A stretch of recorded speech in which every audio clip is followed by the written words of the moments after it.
Friends, colleagues and listeners, here we are. We've got a great podcast ahead of us today. And the person who's joining us is Chris McDermott, who's the new CEO of CHAMP. And Chris, welcome on board, sir. Really great pleasure to have you with us. Well, thank you, Chris. Great pleasure to be here as well. Yeah. Thanks for taking the time. No, believe you me, it's great. And especially with an organisation, firstly, that I know very, very well. And secondly, you know, you're in a sector that's so important to the business. And with a name like CHAMP, I'm sure you were very, very pleased to join that when you started some 18 months ago. And you've now got an idea of what the word CHAMP means. And I'm sure you've been doing lots in that 18 months, which we'll get round to. But what I'd like to ask you first, just a little bit about your background. So obviously you've got telecoms, IT and finance. What was the biggest thing that you felt was a surprise to you when you came into this particular sector? Well, I think it was things that I encountered in other sectors maybe 20 years ago. I started to encounter here. I remember having a conversation with one of our customers who said, they were talking about data entry. Yeah. Talking about multiple data entry. And I said, well, in telecoms, you know, I'll give you an example. There was a customer probably about 20 years ago who had to put the same data into 6 systems. When you were booking a new telephone line, that's what happens. And so we actually put in a solution that data entry once and went into all the systems at the same time. So that was one example. So, and I thought to myself, you know, this is like stepping back in time to some extent. And I think that one of the other things is when I look at other industries, standardization is something that happens across other industries. And here I found it quite surprising, actually, that there's a lack of standardization to some extent, shall we say? Yep. No, I'd agree with you there. And the points you've covered would make a big difference because, you know, everybody at the moment, especially at the moment with limited personnel, with training issues, with all sorts of challenges coming after COVID, which is incredible. But what everybody wants now is, you know, speed, convenience and accuracy. And they want to simplify where possible. So that's right. And then with the industry standards, our industry is full of standards, but in many ways, some of the things you'd expect to be standardized and then allow people to compete on with their innovation and their product capability, they're not. So I think you've got a couple of winners there if you're able to get involved. And with that reference to innovation, well done. Congratulations for the innovation award that you just gained with the team. I think they were called Champarado. Champarado, indeed they were. Yeah, a fantastic team. And in fact, we had 2 teams there and both did extremely well. And I'm really, really proud of both of them. They did, you know, I'm a firm believer that, you know, people are the lifeblood of any organization. Yeah. And I think it just shows the creativity we have here and the dedication, because, you know, those guys, when you do a hackathon, you work through the night, you know, huge dedication. They do a fantastic job. And coming up with the 2 prizes, in fact. We also won the diversity prize. Something else I'm quite passionate about, because I think in any industry, if you want to get innovation, you need to have a diversity of thought and diversity of talent and bring it all to into the equation, because unless you have that, you don't challenge enough, I think. So yeah. Just picking up on something you were saying there, Chris, about training people and all the rest. You know, one of the really good things that I was really pleased about when I joined, we have something called the CHAMP Academy. Yep. And you know, making that available through the pandemic online 24/7. We actually have done online training courses, but we're taking the stage further, putting it at people's fingertips now, so that the training is available. Again, talking to customers remotely like this, unfortunately, because it was during the pandemic I joined. but and they were talking about the fact that CargoSpot is, because of being the most widely used system across the market, they can get talent easily or relatively easily. However, you still have to train them and keep them up to date, because CHAMP, we're moving the product on as well, and so keeping people up to date with the changes, the innovations is also important. So that's why having the online training is a really important component of what we do. Yeah, no, I agree. I 100% agree with you, and especially now with attrition levels and people, leaving companies for bonuses and all sorts of things. If you can tie the good workforce into some sort of foundation and anchor principles within the company, that all comes from competence development. It's not about short-term quick money hits. And if you can get the balance between the two, then you've got a great opportunity. But not enough companies, Chris, they they don't have a competence maintenance program. So once somebody's done something, it's a tick box exercise, and then it's forgotten until something goes wrong or it's necessary again. But I firmly believe it's like anything. If you suddenly start kicking a ball or throwing a ball or hitting a ball, you might not be great at it, but the more you practice and the more often you're tested on it, you'll get better and better and better. And I think that's something that needs to be brought back in as well, so that people have got the flexibility to earn while you learn. And in some cases, when people are joining companies, they should be learning before they earn, as part of the joining agreement on the contract. So, if you're doing anything along those lines, then, it's going to be a great benefit. Well, a couple of other things maybe just to talk about, which I think are, I'm quite passionate about bringing in talent, and as I said, so one of the things we've launched is the CHAMP Start program, and it's bringing in young people so they can join and be trained in what we do. So we launched it, and we've got another intake coming up later this year. So it's all about, as I said, bringing talent in and training them on what we do, training them on the way the industry works. So it's, and I think, it's quite a vital component of what we do. But just also picking on the innovation, one of the other things that I have someone here, Lucas, who heads up our innovation, introduced an ideation platform so we can get ideas from people, right across the organization. And some of in fact, the idea that we implemented at the hackathon actually came out of the ideation platform. Nice. So a great example of, how it can be, someone comes up with a great idea and it comes forward, it's taken forward in a way that actually we realize the result in the end. So it's that's the best way, if you can get it from from the origins and then develop it further. And you were talking about diversity, and you've got quite an international group who are part of the CHAMP Parada. Yeah, we do. We did have, in fact, right across the organization, we're about 410 people, but we've got 40 nationalities. I mean, that speaks for itself, in terms of diversity. And then we're currently 1/3 female, 2/3 male. I would like to see that ratio start to shift as well. If we can, start to attract other talent in as well. So yeah, it's as I said, diversity of thinking, diversity of nationalities. It's all about diversity, I think, for me, in terms of driving innovation. Yeah, no, diversity in many, many ways. Yeah. Now, Chris, I asked you about your first initial opinions when you first came in. Now you've been in for 18 months, so you're almost, you're battle ready now.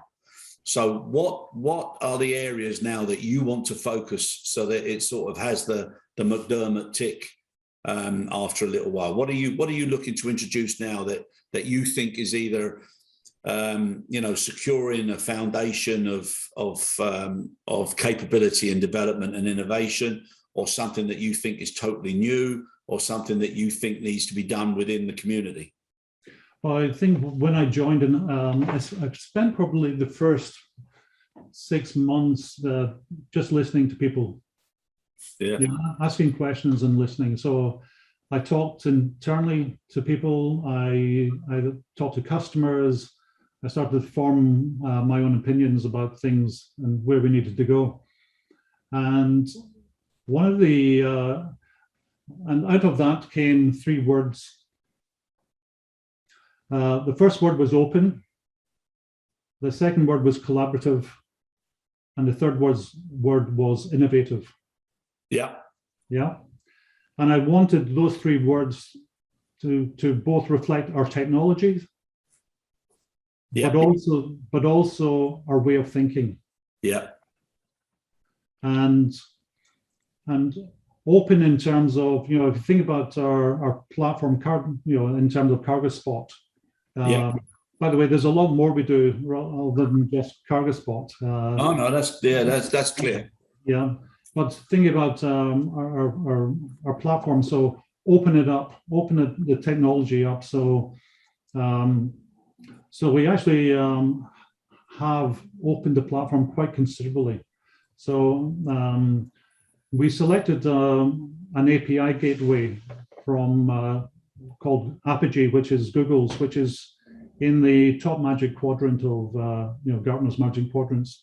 Yeah, and it's a really, really good API gateway, and essentially we've used that as a method of interfacing with Cargospot. We've probably got the widest range of APIs available. Now, what does that do? Well, I like to liken it to to an iPhone or an app store. So one of our customers said, we use Salesforce, and we'd like to, can we interface Salesforce as our CRM system with Cargospots? So we said, of course you can. So we gave them the APIs. They've then got the 2-way into working through a third-party supplier, through our developer program, and now we've got that to go into the App Store, if you like. Yep. So it's about how do you bring in fresh ideas, not just from us, but from others outside. And so that's just one example of the open part of it. You know, and collaborative is the way that we want to operate. And I think collaborative, that open and collaborative have come together in quite a key way. Yeah, no, it's so important. And also, Chris, I mean, and you said something right at the beginning. You said that when you came in, you were looking at things that you experienced 15 or 20 years earlier, which is good, but it's also sad for our industry that, you know, cross industries were doing things that much earlier. But what you're saying now, and the use of the word collaboration, our industry has used that word far too often for more PR reasons than practical reality. And people talk about data sharing, collaborating, and they love it. But then when it actually comes down to it, there's still that fear in this industry that by doing it, and by doing it well, you're actually giving away some fantastic secrets or skills that nobody else has got or thought of. And people are fearful of doing it. But if the industry wants to now really take itself forward, it needs to be that confident to actually do those things. Absolutely. If you look at other industries, by coming together and collaborating. So the telecoms industry is a great example of an industry that everyone protected themselves. Yep. Yeah. So Europe had its own standard, America had its own standard, Japan had its own standard. Well, when a group of like-minded people came together and said, listen, let's put in some standards that can work. And that's what defined 3G.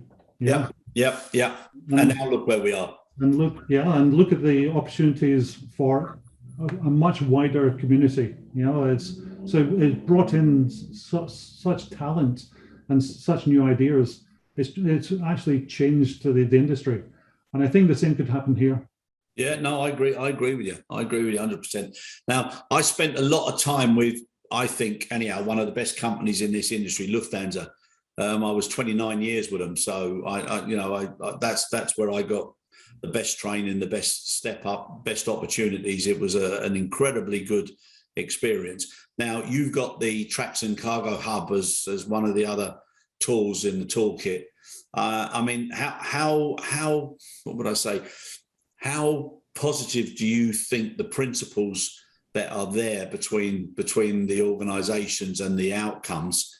How well do you think the general objectives of that are being taken within the business itself? Need to understand a bit more about that, Chris. Are you talking about interworking, or are you talking about? I'm talking about interfacing. I'm also talking about, you know, e-airway build, delivery, and, you know, just how things can be done with a collaborative approach, and how they can, you know, how they can drive where the industry needs to be. Before we started, we were talking about the benefits on the passenger side, where, you know, you get your boarding pass now, and no matter what you try and do or how you influence people, you can't get beyond security if you're not in time. Yeah.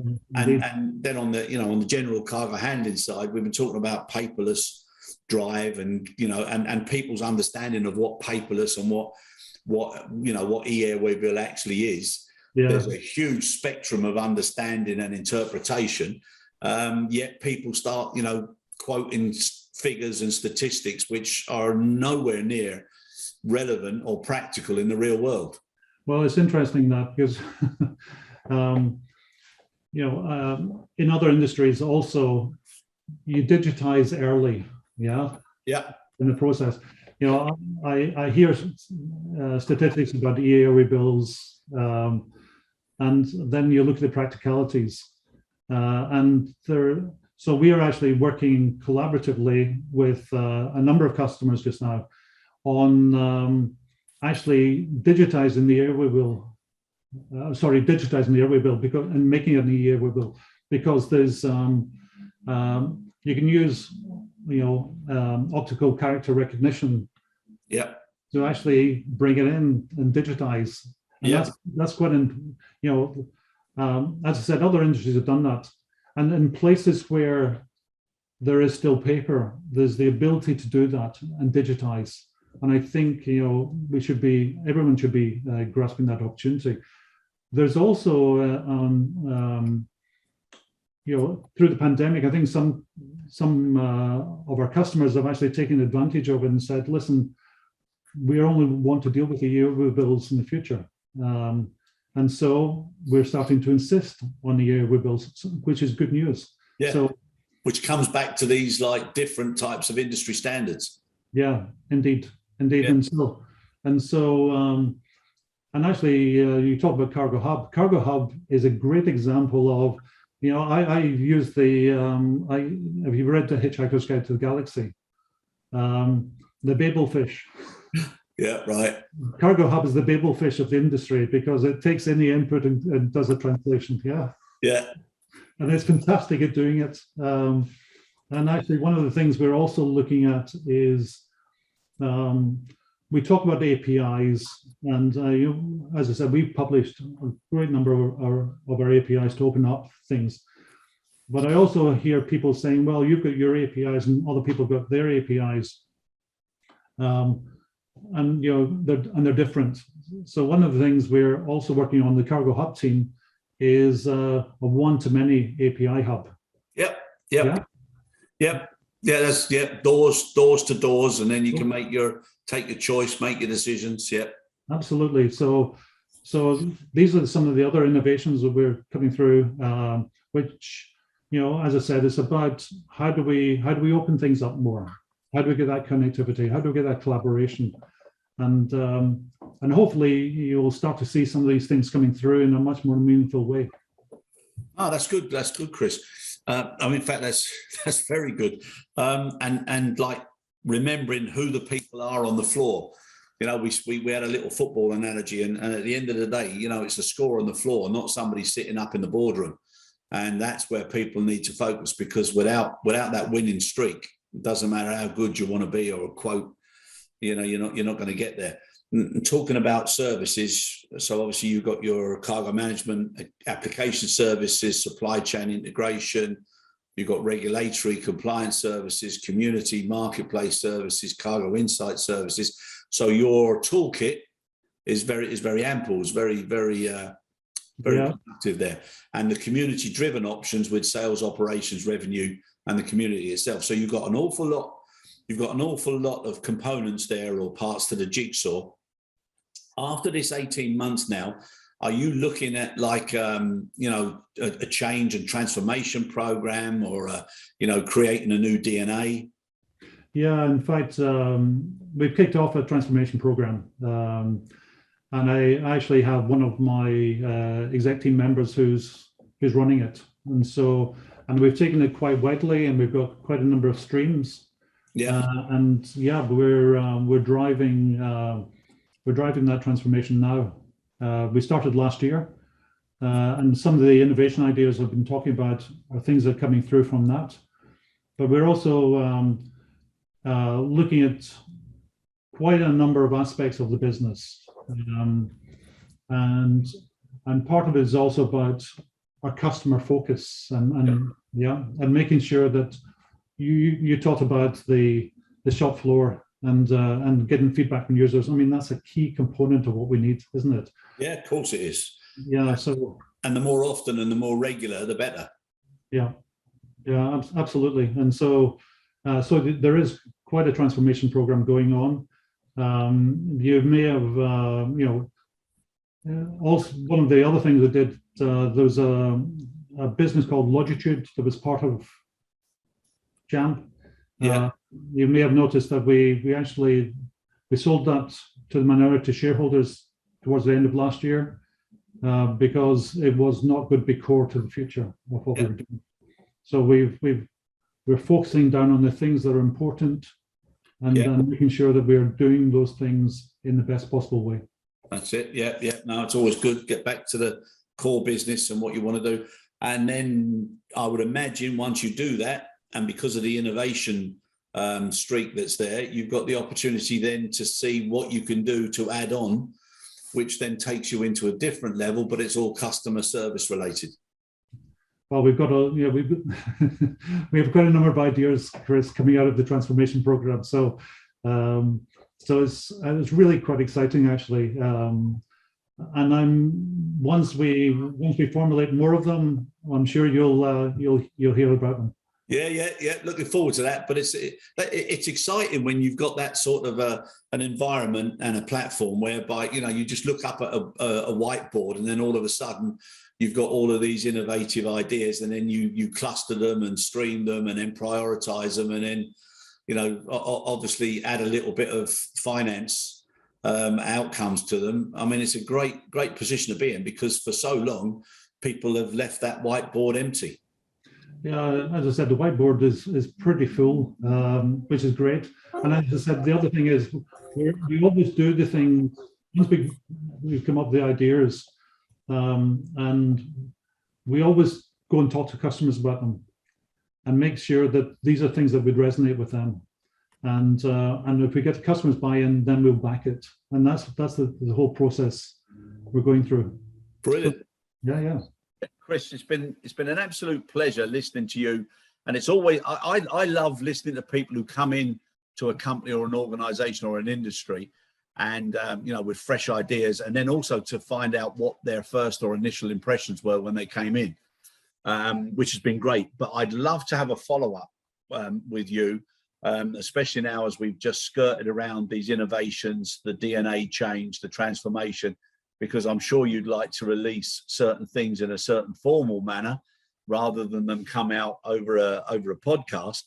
And I know we're going to see each other in Athens in September, but I was thinking, would a month or 6 weeks be too soon, or would that be about right? That would be a little too soon, Chris. Okay, so that takes us. We're almost in June now, July, August. So when we're in Athens, then perhaps. That sounds like a good idea. Yeah. And also, please, put a group or a concept or something forward for the innovation section that we've got during that. But I'd love to find out a few things. And what I'll do is I'll send you a few questions in advance so that you can think about them. So when we come on, we can refer to them and see how things have gone. Absolutely. Sounds good. All right. Now, there's one thing I'd like to finish with, and I'm not sure where I read it, but it was about your combination of how you like to use practical capability within the organization, the customer feedback and the customer input, and then also the technical capability that's around at that particular time. So, you know, with that balance and with the things that you've said and your background, you know, I think you're going to make an impact, Chris. Well, thank you, Chris. So I'm sure you were desperate for me to say that, but no, but seriously, fair play to you. I've really enjoyed listening to you, and you know, you're not talking about things that are up in the cloud, no pun intended, but you know that you're not talking about things that, you know, people can't grasp and people can't understand. And the fact that you've won the innovation award as well, you know, that bodes well for the future. Yes, it does. And as I said, I'm really excited, and I think that bringing together people, technology, and business, you know, solving business problems, to me, that's where it's about. Yeah. And I think now, you know, with the way the industry's going, everybody is busy being busy. They're not getting better, and it's been like that for a long time because they've been put under so much pressure. You know, the industry has just bounced and come through so much turmoil and you know, challenges. But now's the time to step back and actually start working on what makes the business better, and also business sustainability, and whatever's critical, deal with first, and things that are recommended or even important, put them to one side till you've dealt with the critical aspects of the business. Well, that's you've clearly done the course. Yeah. But seriously, it's been an absolute pleasure, Chris. I wish you all the luck in the world and success. And, you know, I'm really looking forward to that follow-up in September. Yeah, thank you, Chris. I really enjoyed speaking to you as well. And thank you for having me on your show.